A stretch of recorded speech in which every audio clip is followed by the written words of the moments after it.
আর মৃত্যুর সময় এই জিকির যদি তার জবানে জারি থাকে, আল্লাহ তার জীবনের সমস্ত গুনাহ মাফ করে দেন। লা ইলাহা ইল্লাল্লাহ মুহাম্মাদুর রাসূলুল্লাহ।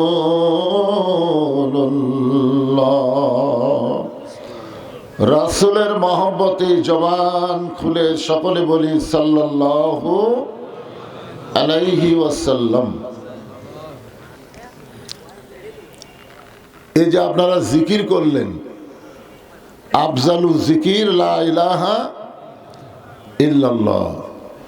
এই জিকির সম্পর্কে আল্লাহ রাসূল বলেছেন, কোন ব্যক্তি যদি সারা জীবন পাপ করে আর মৃত্যুর সময় এই জিকির যদি তার জবানে জারি থাকে, শুধুমাত্র জবানে এই জিকির জারি থাকার কারণে আল্লাহ তার জীবনের সমস্ত গুনাহ মাফ করে দেয়।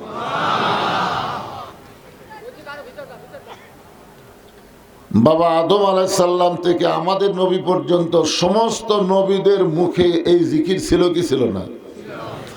অথচ এই জিকির করার সময় আমি উপর থেকে দেখলাম অনেক লোকেরা মুখই খুলল না। তো এখন থেকে যদি চর্চা না করেন, মরার সময় চর্চা হবে? তো এখন থেকেই তো চর্চা করা লাগবে। এই কলিমার জিকির যখন শেষ করলাম মুহাম্মদ রাসূলুল্লাহ দিয়ে, লা ইলাহা ইল্লাল্লাহ পর্যন্ত আল্লাহর, জোরে বলেন কার? আল্লাহ। কিন্তু যখনই মুহাম্মদ রাসূলুল্লাহ বললাম, সঙ্গে সঙ্গে আমাদের জবান খুলে বলতে হবে সাল্লাল্লাহু আলাইহি ওয়াসাল্লাম।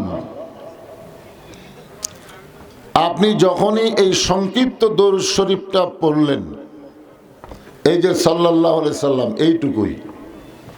এখানে একদল ফেরেশতা আছে, আপনার মুখের দরুদ শেষ হওয়ার সঙ্গে সঙ্গে এই দরুদগুলো ফেরেশতারা আল্লাহর নবীর রওজা মুবারকে আপনার নামে জমা দিয়ে দেয়। বলেন তো, আমরা সবাই মদিনায় যাওয়ার গ্যারান্টি আছে? সকলের মনে মদিনায় যাওয়ার আশা আছে না নাই? কিন্তু আশা থাকলেই তো যাওয়া যাচ্ছে না। এ সম্পর্কে একটা গানও তো আমরা ছোট থেকে শুনি, মনে বড় আশা ছিল যাব মদিনায়। শোনেননি আপনারা?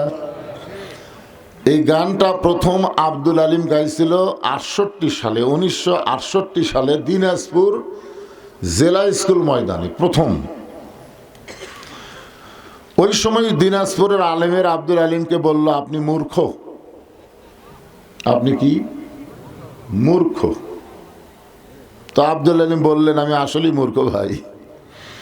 বলে, গানটা এভাবে গাওয়া ঠিক না, বরং গানটা এভাবে গান, মনে বড় আশা ছিল যাব মক্কা মদিনায়।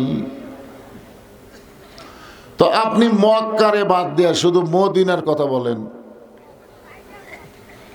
তখন আব্দুল আলিম পবিত্র কোরআন থেকে একটা আয়াত তেলাওয়াত করছিলেন, যদিও শিল্পী মানুষ, গায়ক, তারপরেও কোরআন থেকে একটা আয়াত তেলাওয়াত করে বললেন, কুল, হে রাসূল আপনি বলেন, ইন কুনতুম তুহিব্বুনাল্লাহ ফাত্তাবিউনি ইউহিব্বুকুমুল্লাহ।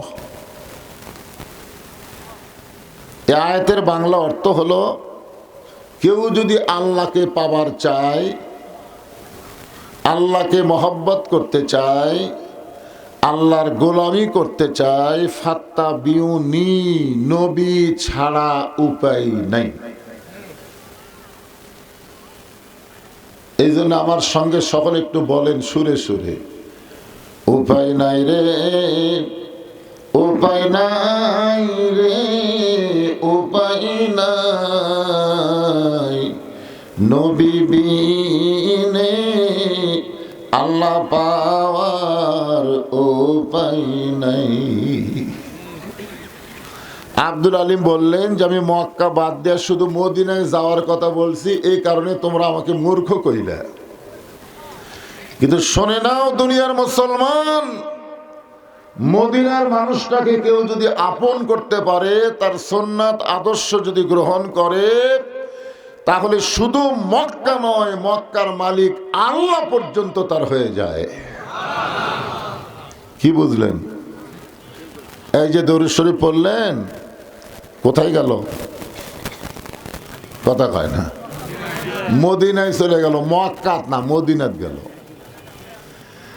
যার কাছে ফেরেশতারা দরুদ শরীফ পৌঁছায় দিল, তিনি আমাদের কে হয়? আমাদের সবচাইতে আপনজন, আমাদের সবচাইতে কি আপনজন। নিদানে আখেরাতে তরাইতে পুলসিরাতে কান্ডারি হইয়া নবী পার করিবেন সেই তরণী। সবাই বলেন নবী মোর পরশমণি, নবী মোর সোনার খনি, নবী নাম ভাবে যে জন সেই তো দুজাহানের ধনী। এখন থেকে নবীর নাম উচ্চারণ করলে দরুদ পড়তে আমরা কোনো অলসতা, কৃপণতা, বখিলতা করব না, সাথে সাথেই বলবো সাল্লাল্লাহু আলাইহি ওয়াসাল্লাম।